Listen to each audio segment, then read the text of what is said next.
Part 1 documented the crimes. This is Part 2. These are the people who gave the orders.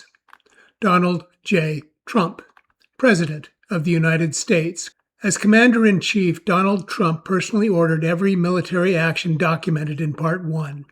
The Yemen strikes, the drug boat killings, the bombing of Caracas, the abduction of a sitting head of state and his wife, the strikes on Iran's nuclear facilities, the full-scale war on Iran.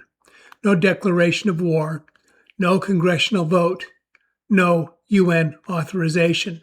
Trump has openly stated his intent.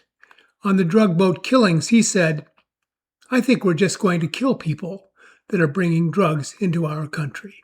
Peter Hegseth, Secretary of Defense, Secretary of War, runs what is now officially called the Department of War.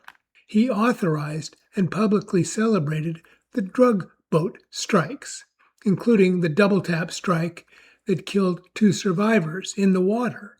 He announced the torpedo sinking of the IRIS Dena, calling it a quiet death. He publicly declared the rules of engagement to be politically correct and overbearing. He has written that international law is folly. Marco Rubio, Secretary of State and the acting National Security Advisor. He's the Venezuela policy architect. As Secretary of State, Rubio co-architected and publicly defended the invasion of Venezuela, describing a 3-phase plan to seize the country's oil, restructure its economy, and run the country. Congressional Democrats formally wrote to Rubio demanding legal justification for the Iran war. He has provided none. J.D. Vance, Vice President of the United States. He's the Iran-Trump doctrine architect.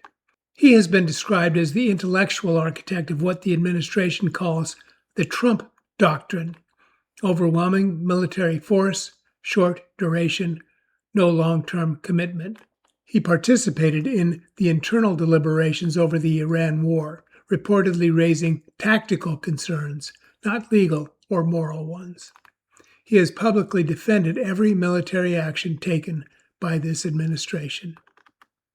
John Ratcliffe, Director of the CIA. John Ratcliffe directed CIA intelligence support for the Venezuela operation, the covert groundwork that preceded the military invasion. The CIA, under his leadership, conducted its own drone strike on a dock in Venezuela before the main military operation began. Ratcliffe personally traveled to Caracas days after Maduro's abduction to consolidate U.S. control over the country's oil industry. He was among the 4 officials Congress formally demanded an answer for war's legal justification. These were the civilian officials. Then there are the military commanders who planned and executed operations. Military chain of command General Dan Caine, Chairman, Joint Chiefs of Staff, Trump's primary military advisor throughout all operations. General Dan Caine fully endorsed the Venezuela operation. He privately raised cautions about the Iran war, warning of risks of prolonged entanglement, but stated he would support and execute any decision Trump made. He briefed Trump on Iran strike options and publicly confirmed the torpedo sinking of the IRIS Dena alongside Hegseth. Congressional Democrats demanded he provide legal justification for the Iran war. He provided none. His private reservations did not prevent a single strike. Admiral Brad Cooper, Commander, U.S. Central Command, since August 2025. He personally initiated U.S. strikes on Iran on February 28, 2026, on Trump's order. He stated the goal was to dismantle the Islamic Revolutionary Guard Corps, told troops they would change the course of human history. He oversaw all naval operations against Iran, including the elimination of the Iranian Navy. He commanded the USS Charlotte torpedo operation that sank the IRIS Dena. The commanding officer, USS Charlotte, SSN 766. That person's name was withheld by the U.S. Navy. The commander fired 2 Mark 48 torpedoes at the IRIS Dena in a sneak attack. One missed, one struck beneath the keel, sinking the ship in under 3 minutes. 1,700 nautical miles from the nearest active theater of war, in waters the vessel had just transited as an invited guest of India.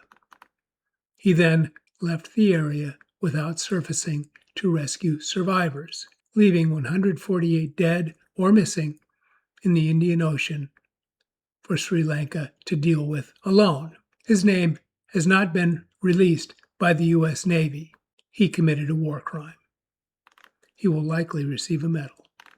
General Michael Eric Kurilla, Commander, U.S. CENTCOM, through August 2025, now retired. He commanded Operation Rough Rider, the Yemen strikes that killed 80 or more civilians at the Ras Isa port. He planned and executed Operation Midnight Hammer, the June 2025 strikes on Iran's nuclear facilities. The number of dead are unknown. Hegseth called him a warrior through and through. He retired after handing off operations to Cooper. These are not anonymous systems or faceless bureaucracies.